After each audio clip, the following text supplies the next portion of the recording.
الحمد لله نحمده ونستعينه ونستغفره ونؤمن به ونتوكل عليه ونعوذ بالله من شرور أنفسنا ومن سيئات أعمالنا من يهده الله فلا مضل له ومن يضلل فلا هادي له ونشهد أن لا إله إلا الله وحده لا شريك له ولا نظير له ولا وزير له ولا مشير له ولا معين له وصل على خاتم الأنبياء. أعوذ بالله من الشيطان الرجيم. بسم الله الرحمن الرحيم. يا أيها الذين آمنوا توبوا إلى الله توبة نصوحا. صدق الله مولانا العظيم وصدق رسوله النبي الكريم ونحن على ذلك لمن الشاهدين والشاكرين والحمد لله رب العالمين. میرے محترم بزرگوں اور عزیز ساتھیوں، اللہ رب العزت کا بے انتہا کرم اور اس کا احسان ہے کہ اس نے ہم سب کو ایمان جیسی عظیم دولت عطا فرمائی ہے اور اپنے آخری نبی آقا مدنی صلی اللہ علیہ وسلم کی امت کے اندر پیدا فرمایا ہے. میرے دوستوں اور بزرگوں،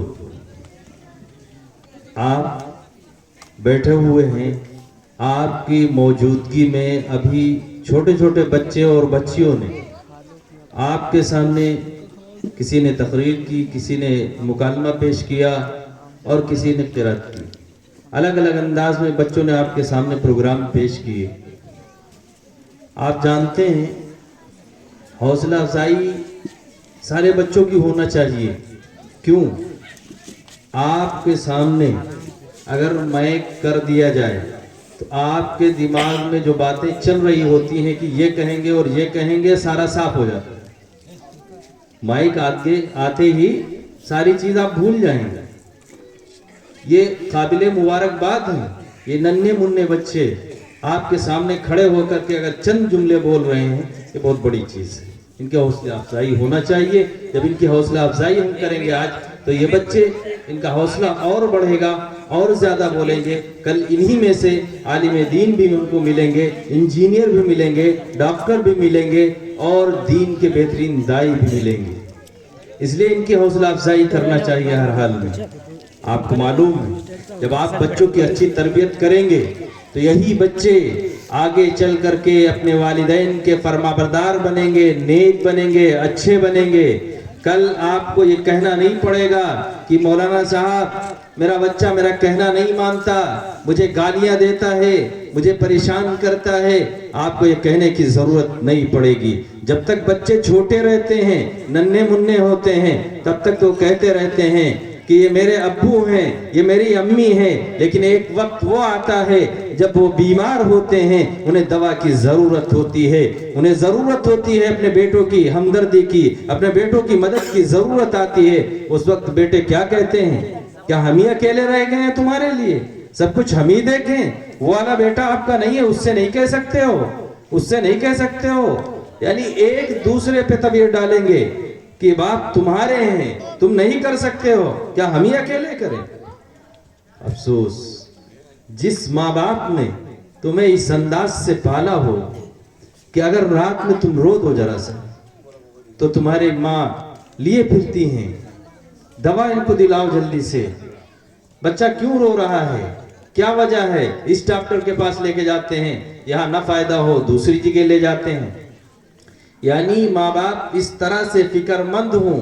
باپ خرچے کا انتظام کر رہا ہے، پیسوں کا انتظام کر رہا ہے اور ماں لیے پھر رہی ہے، بھاگ رہی ہے کہ بچہ روئے نہ، ٹھیک ہو جائے جلدی سے. میرے بچے کے سر میں درد ہے یا بخار ہے، معلوم نہیں کیا چیز ہے، رو رہا ہے. اس کا رونا دیکھا نہیں جاتا ہے. ماں بھی رونے لگتی ہے، باپ بھی رونے لگتا ہے کہ میرا بیٹا تڑپ رہا ہے، میرا بیٹا رو رہا ہے، پتہ نہیں اسے کیا تکلیف ہے. اور ایک وقت وہ آتا ہے کہ ماں روتی رہے، باپ روتا رہے، اس کی آنکھوں سے آنسو گرتے رہیں، اور وہی بیٹا جس کے لیے وہ ماں باپ تڑپ رہے تھے اور اس طرح سے بھاگے بھاگے پھر رہے تھے، وہ بیٹا اپنے ماں باپ کے آنسو کو دیکھنے والا نہ ہو، ماں باپ کی خیال کرنے والا نہ ہو. میرے دوستو بزرگوں، یاد رکھیے گا جس طرح کا سلوک تم اپنے ماں باپ سے کرو گے کل وہی تم کو ملنے والا ہے. آپ نے ایک مثل خوب سنی ہوگی، دیہاتوں میں اکثر کہتے ہیں کہ جو بو گے وہی کاٹو گے، جیسا کرو گے ویسا بھرو گے۔ اس لیے جس طرح چاہتے ہو کہ تمہارے بچے تمہاری عزت کریں، تمہارا احترام کریں، تمہاری باتوں کو مانیں، تو تمہیں چاہیے کہ آج تم اپنے والدین کی قدر کرو، اپنے والدین کی باتوں کو مانو، ان کا احترام کرو، اپنے سے بڑوں کی عزت کرو۔ اگر عزت چاہتے ہو تو عزت دو دوسروں کو، جب دوسروں کو عزت دو گے تو تمہیں عزت ملے گی۔ اپنے بچوں کی اچھی تربیت کرو، اچھی جگہ بھیجو، دینی تعلیم دلاؤ انہیں دینی تعلیم جب دلاؤ گے تو یہ بچے فرمانبردار بنیں گے، ماں باپ کو روتے ہوئے نہیں چھوڑ سکتے ہیں، خود تکلیف برداشت کر لیں گے لیکن اپنے ماں باپ کو تکلیف نہیں ہونے دیں گے۔ یہ بچے جب دیندار ہوں گے، ان کا مزاج دینی ہوگا، بھلے ہی آگے چل کے کچھ بھی بن جائیں، لیکن جب بچپن میں تعلیم انہوں نے مکتب میں حاصل کی ہے، مکتب میں ان کے اندر جو چیزیں سکھائی اور پڑھائی گئی ہیں، جو چیزیں بتائی گئی ہیں، ان کے ذہن کو بنا دیا گیا ہے کہ تم دینی بنو، آگے چل کے تم ڈاکٹر اور انجینئر، آئی ایس اور پی سی ایس کچھ بھی بن جاؤ، لیکن تمہارا مزاج دینی ہو۔ جب دینی ہوگا تبھی تو قاعدے کے ہوں گے۔ اسی کے لیے آپ کے یہاں مکتب قائم ہے، اس میں یہ بچے پڑھ رہے ہیں، کوششیں کی جا رہی ہیں کہ آپ کے بچے ننھے منھے جو بچے ہیں، اب ان کی میموری بالکل خالی ہے، جو آپ چاہیں وہ بھر دیں، جو چاہیں وہ سکھا دیں، وہ چیزیں سیکھ رہے ہیں، بہت ہی قیمتی اور اچھی چیزیں سیکھ رہی ہیں۔ آپ کو معلوم ابھی جو پروگرام پیش کر رہے تھے بچے، الگ الگ عنوان پر تقریریں کی، کسی نے شب برات پہ کی اور کسی نے رمضان المبارک کے روزوں کی فضائل بتائے اور کسی نے والدین کے حقوق کو بتایا۔ یہ ساری چیزیں سب بچے سن رہے ہیں اور سیکھ رہے ہیں، سمجھ رہے ہیں۔ یہ ساری چیزیں جب سنتے رہیں گے، سمجھتے رہیں گے، سیکھتے رہیں گے تو یہ بچے دیندار اور نیک بنیں گے۔ اور بہت سارے لوگ اپنے آپ کو ماڈرن سمجھتے ہیں، بہت زیادہ مالدار، اور اپنے آپ کو پتہ نہیں کیا سمجھتے ہیں، اپنے بچوں کو ایسے انگلش میڈیم اسکولوں کے اندر بھیجتے ہیں جہاں پر ان کے ایمان کو خراب کیا جاتا ہے، ان کے ایمان کو لوٹا جاتا ہے۔ یہ کہیے کہ ایسے ایسے دن آتے ہیں، بچوں سے کہا جاتا ہے کہ تم دعائیں کرو، اللہ سے دعائیں کرو، اللہ نہیں دے گا، کسی اور سے دعائیں کر کے دیکھ لو، وہ نہیں دے گا۔ لیکن اس کے بعد کیا کہا جاتا ہے؟ جو عیسائیوں کے اسکول ہیں ان کے یہاں عام طور سے یہی تعلیم ہے، اور لوگ یہ سمجھتے ہیں بڑے اچھے اسکول ہیں، بڑا نامی اسکول ہے، بہت بڑے، بہت زیادہ اس میں بچے ہوتے ہیں، اور فیس کتنی ہے؟ کئی ہزار روپے۔ لوگ بتاتے ہوئے بڑا فخر محسوس کرتے ہیں کہ میرا بچہ فلاں کالج کے اندر پڑھ رہا ہے، اتنی فیس ہم دیتے ہیں تاکہ لوگ سمجھے بڑا مالدار ہے، فلاں کالج میں پڑھا رہا ہے، اور ان کو نہیں معلوم ان کے بچے کے ایمان کو خراب کیا جا رہا ہے۔ بتائیں گے بہت سے اسکولوں میں دیکھا بھی گیا ہے، ٹافیاں ایک اوپر رکھ دی جاتی ہیں، اس کا بٹن نیچے رہتا ہے، بچوں سے کہتے ہیں تم دعائیں مانگو، یسوع مسیح سے کہو ابھی دیکھو ملیں گی۔ اب وہ بچے جب وہی بیٹھے دعائیں مانگ رہے ہیں اور پھر کہتے ہیں یسوع مسیح مجھے ٹافی دے دو، مجھے یہ کر دو، تو یہاں سے بٹن دبایا جاتا ہے، بھر سے اوپر سے ٹافیاں گرتی ہیں۔ اب بچے خوش، یسوع مسیح سے مانگو تو ملیں گے۔ یقین اور ایمان تمہارا کہاں جا رہا ہے؟ تمہارے بچوں کو کیا سکھایا جا رہا ہے؟ مانگنا تو رب العالمین سے چاہیے تھا، رب العالمین دینے والا ہے، وہی سب کچھ کرنے والا ہے، ہمیں سکھانا یہ چاہیے تھا، لیکن سکھایا کچھ اور جا رہا ہے۔ آپ کو معلوم ہے قطب الدین بختیار کاکی رحمت اللہ علیہ، ان کا ایک واقعہ مشہور ہے۔ یہ جب چھوٹے تھے، بچپن میں ان کی والدین نے یہ سوچا کہ میں اپنے بچے کو نیک بناؤں، اچھا بناؤں، صالح بناؤں۔ اس کی فکر جب ہوئی کیسے پڑھائیں، بچے کو پڑھنے کے لیے بھیجتے، جب پڑھ کے آتا گھر میں یہ لوگ بھی سمجھاتے، اور بچے سے کہتے کھانا کھانے سے پہلے کہ وضو کرو اور مصلی بچھاؤ، 2 رکعت نماز پڑھو اور پھر اللہ سے مانگو، پھر دیکھو اللہ دے گا۔ اور یہاں یہ کھانا پکا کے الماری میں پردے کے پیچھے رکھ دیتی، جب دعا مانگ چکتے تو ان سے کہتے اب پردہ ہٹا کے دیکھو اللہ رب العزت نے بھیجا ہوگا اسے کھا لو۔ اب وہ نکالتے کھانا اور روزانہ کھا لیتے اس طرح سے۔ اب ان کا یہ یقین بنتا جا رہا تھا کہ اللہ ہی سب کچھ کرنے والا ہے، مجھے کھانا وہی دے رہا ہے۔ ایک دن ایسا ہوا کہ رشتہ داری میں کہیں کوئی تقریب تھی، یہ لوگ چلی گئیں، بچہ پڑھنے کے لیے گیا ہوا تھا۔ اب ان کو وہاں اچانک یاد آیا کہ بچہ اسکول سے گھر آ گیا ہوگا اور ہم ابھی تک پہنچ نہیں پائے ہیں، کہیں ایسا نہ ہو بچہ نماز پڑھ کے اور کھانے کے لیے بیٹھ جائے, دعا مانگے اور اسے کھانا نہ ملے, تو آج اس کا ایمان اور عقیدہ خراب ہو جائے گا. فکر مند ہوئی, جلدی جلدی وہاں سے چلتی ہیں اور اللہ رب العزت سے دعا کر رہی ہیں کہ اللہ اس لاج کو رکھ لیجئے, میں نے بڑی کوششیں کی ہیں کہ میرے بچے کا ایمان بن جائے, اس کا ایمان بن جائے, اور ایمان کی فکر میں نے کوشش کی تھی. آج تو ہم دیر ہو گئی, کہیں ایسا نہ ہو کہ بچہ کھانے کے لیے بیٹھ جائے. دوڑتی ہوئی جلدی گھر پہنچتے ہیں. جلدی جب پہنچتی ہیں دیکھا بچہ سو رہا ہے. انہوں نے جلدی جلدی کھانا پکایا, پکا کر کے کھانا رکھا. رکھنے کے بعد اپنے بچے کو جگایا کہ بیٹا اٹھ جاؤ, اٹھ جاؤ, وضو کرو, نماز پڑھو اور کھانا کھاؤ. جب اٹھایا تو کہنے لگے امی کھانا تو ہم کھا چکے. کھانا کھا چکے؟ کیسے کھایا؟ کہنے لگے اسکول سے آئے, ہم نے وضو کیا, اسی طرح سے نماز پڑھی, نماز پڑھ کے دعا مانگی اللہ سے. میں نے دیکھا کھانا رکھا تھا, لیکن کھانا آج جو میں نے کھایا ہے وہ اتنا بہترین تھا, اتنا اچھا تھا کہ اس سے پہلے میں نے کبھی اتنا اچھا کھانا نہیں کھایا. یعنی ماں باپ فکر کر رہے تھے کہ بیٹے کا ایمان اور عقیدہ بن جائے. آج ہمارے بچوں کا ایمان خریدا جا رہا ہے. ایمان بہت اہم چیز ہے, بہت قیمتی چیز ہے. یاد رکھیے گا, آپ نمازیں پڑھتے رہیے, روزے رکھتے رہیے, حج اور زکوٰۃ سب کچھ کرتے رہیے, لیکن اگر ایمان آپ کے اندر باقی نہیں ہے تو آپ کی نماز بیکار ہے, آپ کے روزے اور آپ کی تمام عبادات بیکار ہیں. اگر آپ کے اندر ایمان باقی نہیں ہے سب بیکار. اس لیے ایمان کی ہر حال میں فکر کرنی چاہیے.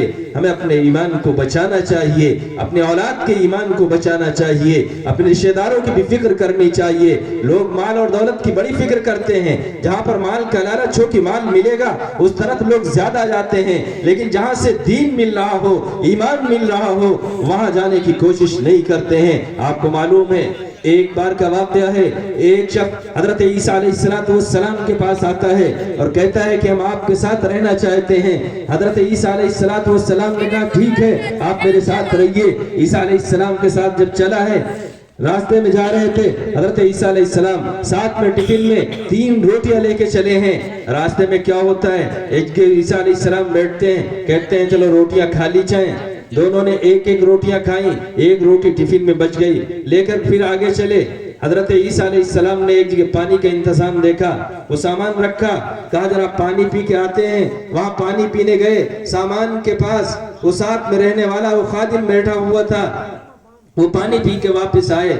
پھر اس کے بعد چلے کچھ دور, چلنے کے بعد وہ ٹفن رکھا, کہا چلو ایک روٹی اور بچی تھی اس کو بھی کھا لیا جاتا ہے. جب اس ٹفن کو کھول کر کے دیکھتے ہیں تو اس میں کوئی روٹی نہیں ہے. حضرت عیسیٰ علیہ السلام نے اس سے پوچھا کہ یہ بتاؤ یہ تیسری روٹی کس نے کھائی؟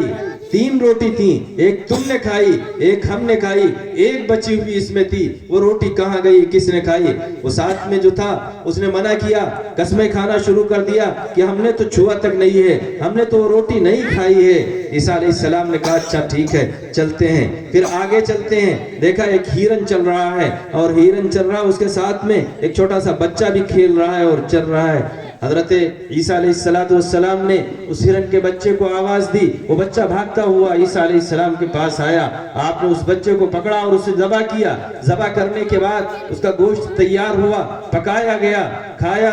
حضرت عیسیٰ علیہ السلام نے بھی کھایا, اس نے بھی کھایا, اور کھانے کے بعد جو ہڈیاں بچی ہوئی تھیں ان ہڈیوں کو یہ جمع کر دیا. جمع کرنے کے بعد عیسیٰ علیہ السلام نے اللہ رب العزت کا نام لے کے کہا کہ قم باذن اللہ, اللہ کے حکم سے تو زندہ ہو جا. وہ فوراً پھر اسی طرح سے ہرن کا بچہ زندہ ہو گیا, جس طرح سے پہلے چل رہا تھا اور اپنی ماں کے ساتھ کھیل رہا تھا, بھاگتا ہوا اسی طرح سے چلا گیا. وہ بچہ اس طرف پھر جا کے چرنے لگا. عیسیٰ علیہ السلام نے اس وقت بھی اس شخص سے کہا کہ دیکھا اللہ رب العزت نے جس طرح سے اس کو زندہ کیا ہے, جو اس کا رب ہے اس رب کو ڈرو, اور اگر تم نے کھایا ہے تو بتاؤ کس نے کھائی ہے وہ روٹی. اس نے کہا قسم کھاتا ہوں میں اس رب کی جو تمہارا رب ہے, میں نے اس کو نہیں کھایا ہے, میں تو جانتا ہی نہیں وہ روٹی کون لے گیا یہاں سے. عیسیٰ علیہ السلام کہنے لگے ٹھیک ہے چلو آگے چلتے ہیں. پھر تھوڑی دور چلنے کے بعد ایک مقام پر دیکھا کہ وہ بالو جو خوب ہوتی ہے, خوب بالو والا پہاڑ تھا. بالو کو جمع کیا ایک جگہ, پھر 3 ڈھیریاں لگائی. اللہ رب العزت سے دعا کی اللہ رب العزت نے ان تینوں جگہوں کو، تینی ڈھیریوں کو کہہ لو یا تین اینٹ کہہ لو، ان کو اللہ رب العزت نے سونے کی بنا دی. اور جب سونے کی بن گئے، عیسیٰ علیہ السلام نے کہا کہ دیکھو ایک اینٹ میری، ایک اینٹ تمہاری، اور ایک اینٹ یہ جو بچی ہے یہ جس نے روٹی کھائی تھی وہ تیسری، یہ تیسری روٹی کھانے والے کی. جب یہ کہا اب وہ شخص دوبارہ قسمیں کھانے لگا کہ ارے وہ تیسری روٹی تو میں نے ہی کھائی تھی. اب یہاں پھر قسمیں کھا رہا کہ میں نہیں کھائی تھی، اس سے پہلے قسمیں کھا رہا تھا کہ میں نے نہیں کھائی تھی. لالچ لے لیا، عیسیٰ علیہ السلام نے وہ دے دیا، کہا لے لو یہ تیسری، اور یہ نہیں بلکہ میرا والا حصہ یہ بھی تم لے جاؤ، اب میرے ساتھ نہیں رہ سکتے ہو، آگے کا سفر میں اکیلے کروں گا. عیسیٰ علیہ السلام نے اس کو چھوڑا اور آگے چل دیے. بڑا وہ خوش ہے، ایک پیغمبر کا ساتھ ٹوٹ رہا ہے لیکن وہ خوش ہو رہا ہے کہ ہمیں مال مل گیا، ہمیں دولت مل گئی، ہم مالدار ہو گئے. اس خوشی میں وہ بیٹھا ہوا سوچ رہا ہے کہ اب اس کو لے کے کیسے جائیں، لے جانے کی تیاری بنا رہا ہے. اتنے میں نظر آتے ہیں کہ دو آدمی آ رہے ہیں، جو ڈاکو آ رہے ہیں. انہوں نے اس کو لوٹنے اور مارنے کی تیاری کی. اس نے منع کیا کہ دیکھو 3 اینٹیں ہیں، تینوں لوگ ایک ایک بانٹ لیتے ہیں، اس میں مارنے کی کیا ضرورت ہے، خون خرابہ کرنے کی کیا ضرورت ہے. انہوں نے کہا بات تو صحیح ہے، تینوں لوگ ایک ایک لے لیتے ہیں، لیکن ایسا کرتے ہیں کہ یہاں سے چلنے سے پہلے ایک کام کرو، قریب کی جگہ پر جاؤ، کوئی ہوٹل ہو، کھانے والی کوئی چیز ہو تو وہ جا کر کے لے آؤ، ہم سب کھا لیں، کھا پی کے پھر یہاں سے آگے کا سفر کریں گے. پھر جس کو جس منزل پہ جدھر جانا ہے وہ چلا جائے گا، پہلے کھا پی لیا جائے. تو ایک کو اس میں سے لینے کے لیے بھیجا کہ جاؤ سامان لے کے آ جاؤ شہر سے. اب وہ سامان لینے کے لیے جا رہا ہے، راستے میں سوچتے ہوئے جا رہا ہے کہ جا رہے ہیں سامان وہاں ہوٹل پہ پہلے ہم کھانا کھائیں گے اور پھر زہر لے کے، روٹیاں جو وہاں سے لے کے آئیں گے اس میں زہر ملا لیں گے، زہر ملا ہوا کھانا لا کے ان کو دے دیں گے، یہ لوگ کھائیں گے، یہ مر جائیں گے. سارا سامان، یعنی ساری اینٹیں ہم لے کے چلے جائیں گے. اب اس نے ایسے کیا، ہوٹل پہ کھانا کھایا، کھانا کھانے کے بعد زہر ملا ہوا کھانا وہاں سے لے کے ان لوگوں کے لیے آیا. ادھر یہ دونوں پلان بنا رہے ہیں کہ وہ کھانا لے کے آئے گا، جیسے آئے گا ہم لوگ ٹوٹ پڑیں گے اس کے اوپر، اس کو مار ڈالیں گے، ختم کر دیں گے، اور پھر جو کھانا ہوگا کھا پی کے بہترین سارا سامان لے کے ہم لوگ چل دیں گے. اچھا، اب وہ کھانا لے کے یوں ہی آیا، یہ جٹ پڑے اس کے اوپر، مار دیا، اس کو قتل کر دیا. کھانا کھایا اطمینان سے. کھانا کھانے کے بعد اب یہ دونوں بھی مر گئے بھائی. ان دونوں کا بھائی کام ختم، سامان رکھا ہوا، مال رکھا ہوا ہے. عیسیٰ علیہ السلام جب اس حد سے گزرے ہیں تو انہوں نے دیکھا ہے، انہوں نے افسوس ظاہر کیا ہے کہ بتائیے کہ یہ مال کا لالچ ہے، نہ مال ہی ملا ان کو اور نہ ایک پیغمبر کا ساتھ ملا، کہیں کے نہ رہے. تینوں کے تین لالچی اس دنیا کو چھوڑ کے چلے گئے اور وہ مال ابھی بھی رکھا ہوا ہے. آج ہر انسان مال کے لالچ میں ہے، مال ملے تو جائیں گے.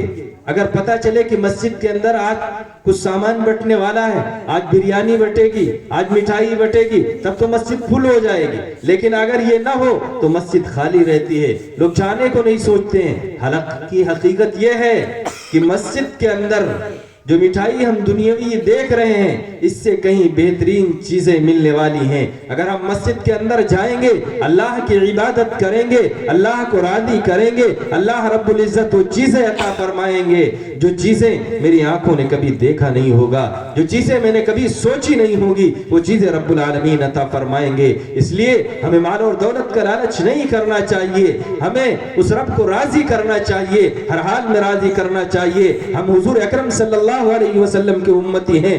آپ کو معلوم ہے ابھی پچھلا مہینہ گزرا ہے، اسی ماہ مبارک کے اندر آقا مدنی صلی اللہ علیہ وسلم کی کئی روایتیں ایسی موجود ہیں جس سے یہ پتہ چلتا ہے کہ حضور اکرم صلی اللہ علیہ وسلم کو اللہ رب العزت نے معراج کے اوپر بلایا تھا اور ایک تحفہ عطا فرمایا تھا، وہ نماز کا تحفہ تھا. وہ تحفہ عطا فرمایا آپ کو دیا گیا اور امت محمدیہ صلی اللہ علیہ وسلم کے اوپر یہ خصوصی کرم اللہ رب العزت نے فرمایا کہ یہ امت نماز پڑھے صرف 5 وقت کی اور اسے ثواب دیا جائے 50 وقت کی نماز کا. یہ خصوصیت کسی اور کو عطا نہیں فرمائی گئی. یہ خصوصیت اگر دی گئی ہے تو صرف امت محمدیہ صلی اللہ علیہ وسلم کو اللہ رب العزت نے عطا فرمایا.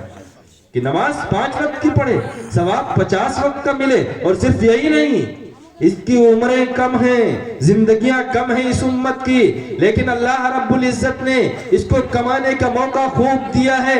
ایسی ایسی راتیں اللہ رب العزت نے عطا فرمائی ہیں کہ ان راتوں سے فائدہ اٹھا لو. یہ آفر آئے ہیں، ان آفروں سے فائدہ اٹھا لو. کبھی رمضان المبارک آتا ہے، کبھی رمضان المبارک کے اندر وہ گھڑیاں آتی ہیں، وہ ساعتیں آتی ہیں، وہ راتیں آتی ہیں جس کے اندر اللہ رب العزت آپ کو خوب نوازنا چاہتے ہیں. آج شب برات ہے، شب کے معنی رات کے آتے ہیں، برات کہتے ہیں برات والی رات، نجات والی رات، راحت والی رات، جس سے چھٹکارا ملنے والی رات. یعنی گناہوں سے اگر چھٹکارا چاہتے ہو تو آج کی رات میں اللہ رب العزت کی عبادت کرو، فردن فردن کرو، اپنے گھر کے اندر کرو، اپنے گھر کے اندر بیٹھو، مسجد میں بیٹھو، کہیں بھی بیٹھو، اکیلے عبادت کرنا ثابت ہے. خوب عبادت کرو. لیکن یاد رکھنا آج کے دن بھی کچھ لوگوں نے ایسی چیزیں گڑھ رکھی کہ آج کی رات میں یہ نماز پڑھنا ہے، اس رکعت میں یہ سورت پڑھنا ہے اور اس انداز سے پڑھنا ہے.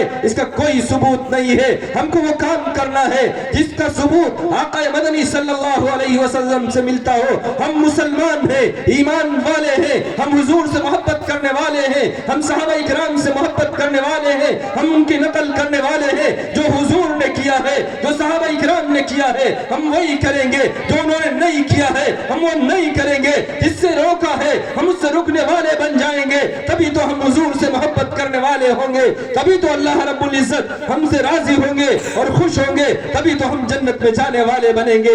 ہم حضور کے فرامین کو ٹھکراتے رہے، اللہ رب العزت کے حکموں کو نہ مانے اور اپنے آپ کو یہ سوچتے رہے اللہ کی مدد ہمارے ساتھ ہو.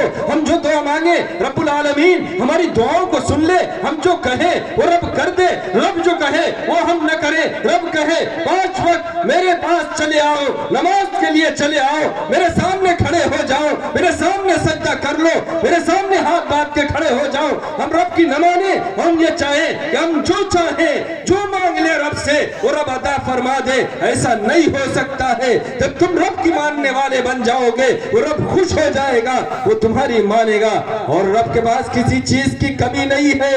تم جتنا مانگو گے اس سے زیادہ وہ دینے والا ہے. اس لیے یاد رکھیے گا ضرورت اس بات کی ہے جو چیزوں کا ثبوت ہے ہم وہی کرنے والے بن جائیں. ہم ایمان والے ہیں، مسلمان ہیں، ہمارے یہاں قرآن موجود ہے، احادیث موجود ہیں. کوئی چیز ایسی نہیں ہے جو قرآن اور احادیث سے الگ ہو. ساری چیز شریعت کی موجود ہے.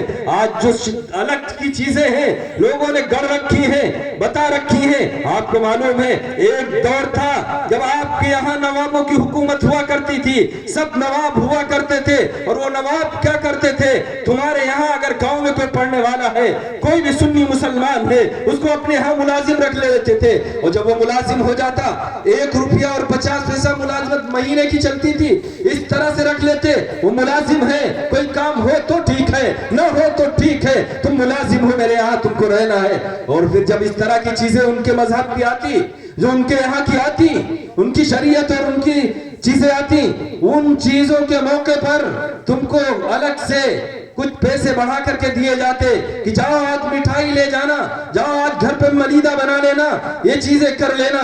آج خوشی کا دن ہے، آج غمی کا دن ہے، آج یہ منانا ہے اور آج یہ منانا ہے. جب مٹھائی کے لیے پیسے مل رہے ہیں، والد بھی خوش ہے، گھر پہنچتا ہے، اپنے بچوں کو بھی مٹھائی دے رہا ہے. آج نواب صاحب نے تو پیسے دیے ہیں، آج نواب صاحب نے یہ دیا ہے، بڑے خوش ہیں، وہی منا رہے ہیں جو نواب صاحب نے کہا ہے.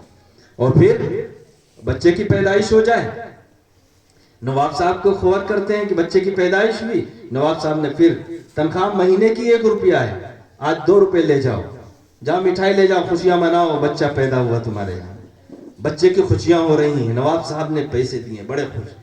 اور پھر چل رہے ہیں، کچھ دن گزرے، نواب صاحب کے ذہن میں ہے کہ تمہارے گھر پہ بچہ پیدا ہوا ہے، ایسا نہ ہو کہیں وہ دینی تعلیم حاصل کر رہے، قرآن سیکھ لے، احادیث سیکھ لے، یہ نہ ہونے پائے. ان کو اس بات کی فکر تھی. پھر ہوتا کیا تھا، کچھ دنوں کے بعد پوچھتے میاں تمہارے یہاں جو بچہ پیدا ہوا تھا وہ تو اب بڑا ہو گیا ہوگا. ہاں نواب صاحب وہ آج 6 سال کا ہو گیا، اتنے سال کا ہو گیا، فلاں جی کے گاؤں میں مولوی صاحب ہیں، ان کے پاس پڑھنے بھیجتے ہیں. ارے وہاں کہاں بھیجتے ہو، یہاں لے آیا کرو، اس کو بھی 50 پیسے ماہانہ دے دیں گے. اب ضرورت نہیں تھی، لیکن اب یہ خوش ہیں کہ میرا بیٹا بھی ملازم ہو گیا نواب صاحب کے، اب تو اتنے پیسے ملیں گے اور فائدہ ہوگا۔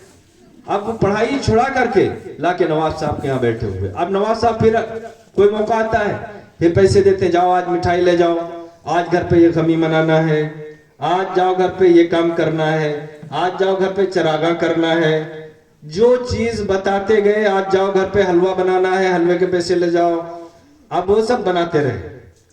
ٹھیک، بڑے خوش ہیں نواب صاحب پیسے دے رہے ہیں، سازش تمہارا بچہ پڑھنے نہ پائے، تم دین نہ سیکھنے پاؤ، دین نہ سمجھنے پاؤ۔ آپ کو معلوم ہے اب سے کچھ سال پہلے دیکھتے ہوں گے گاؤں دیہات میں صرف ایک مولوی صاحب ہوا کرتے تھے، مولوی صاحب ہوگی، عالم نہیں ہوتے تھے، مولوی صاحب ہوتے تھے، قرآن شریف پڑھنا جانتے ہیں، حدیث پڑھنا، اردو پڑھنا جانتے ہیں، وہ میلاد پڑھتے تھے گاؤں۔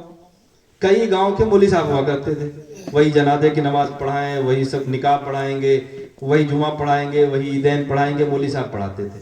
اب الحمدللہ بڑی تعداد میں علماء اکرام آپ کو مل جائیں گے، حفاظ اکرام مل جائیں گے۔ اب وہ دور آیا ہے کہ اب روک نہیں سکتے ہو، اب 10 سال اور 11 سال لگا کے عالم دین جب قرآن کو پڑھتے ہیں، قرآن کو سمجھتے ہیں، ان کے معنی اور مطالب کو سمجھ کر کے آپ کے سامنے آتے ہیں، بتاتے ہیں کہ یہ چیز غلط ہے، اس کو نہ کیا جائے، تو بہت سارے لوگ کہتے ہیں واہ ہم نے باپ دادا سب یہی کرت چلے ہیں، آج ان نئے نئے کہا تھا یوں جائز نہیں، یوں جائز نہیں، یوں جائز نہیں۔ حقیقت یہ ہے کہ پہلے ہمارے ماں باپ کو، ہمارے بزرگوں کو ان لوگوں نے پڑھنے نہیں دیا تھا۔ اگر پڑھ لیں گے تو ہماری ملازمت چھوڑ دیں گے، ہماری غلامی چھوڑ دیں گے، اس لیے پڑھنے نہیں دیا۔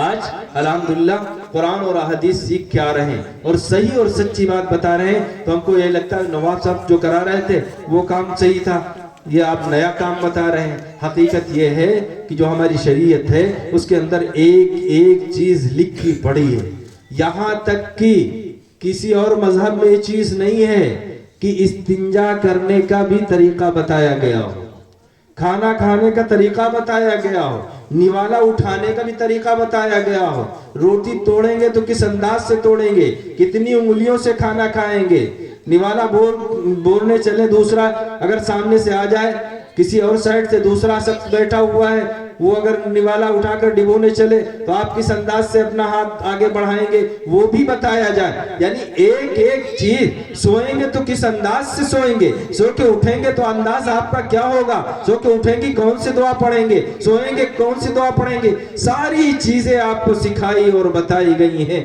اب اس کے بعد اگر کوئی یہ سمجھ رہا ہو کہ ہمارے دین میں کمی ہے، دوسرے کی چیزوں کو لے، تو یہ سمجھ لو اس کی عقل کے اندر کمی ہے، دین میں کوئی کمی نہیں۔ اس لیے یاد رکھیے گا یہ موقع آج ہے شب برات کا، آج کے دن یہ عبادت کرنے کی رات تھی، آپ عبادت کرتے، آپ دعائیں کرتے اللہ رب العزت سے، لیکن شیطانی کام میں آپ کو لگایا گیا، حلوہ بنو، عورتوں کو لگایا گیا، حلوے میں لگ گئے، آدمی انتظام کر رہے ہیں حلوے کے لیے تاکہ سب بزی رہیں حلوے کے اندر، کوئی عبادت کی طرف نہ جائے۔ اور بچوں کو آج کے دن دیکھا ہوگا بہت ساری جگہ پٹاخے دگاتے ہیں، اب تو خیر کم ہو گئے، کیوں؟ یہ بھی ایک سازش ہے، جب دگتا ہے پٹاخہ تو کیا ہوتا ہے، بدبو آتی ہے، اور فرشتوں کو بدبو سے نفرت ہوتی ہے۔ اللہ رب العزت آسمان دنیا پر ہو اور کہہ رہے ہوں گے کہ مانگو مجھ سے، اولاد کی ضرورت ہو تو مانگو، مال کی ضرورت ہو تو مانگو، صحت کی ضرورت ہو تو مانگو، جس چیز کی تمہیں ضرورت ہے ہم سے مانگو، اور ہم اس سے نہ مانگ کر کے دنیا کے تماشے کے اندر لگے ہوں، بچے بدبو پھیلا رہے ہوں تاکہ فرشتے قریب نہ آنے پائیں۔ اور صرف یہی نہیں، ایک چیز یاد رکھیے گا، یہ حلوہ جو بنتا ہے یہ حلوہ انہی کے یہاں کا ہے۔ ان کے یہاں سنا ہوگا ایک امام غیب ہے جو سر منرا کی غار میں چلے گئے ہیں، موسیٰ علیہ السلام کی لاٹھی اور انگوٹھی سلیمان علیہ السلام کی، اور اصلی قرآن ان کے عقیدے کے مطابق اصلی قرآن یہ اصلی نہیں ہو کہتے ہیں، اصلی قرآن سر منرا کی غار میں امام غیب لے کے چلے گئے تھے۔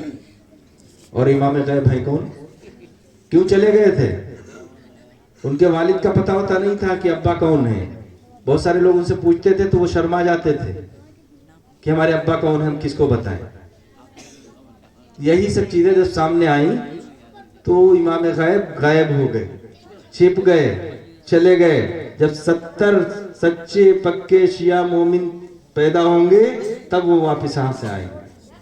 آج تک 70 سچے پکے مومن ان کے پیدا نہیں ہوئے, وہ واپس نہیں آئے. تو ہوتا یہ تھا ان کے یہاں لے کر کے ایک صاحب نے دعویٰ کیا ہماری امام غیب سے ملاقات ہوتی ہے. امام غیب کا بڑا بہت اونچا ان کا مرتبہ ہے.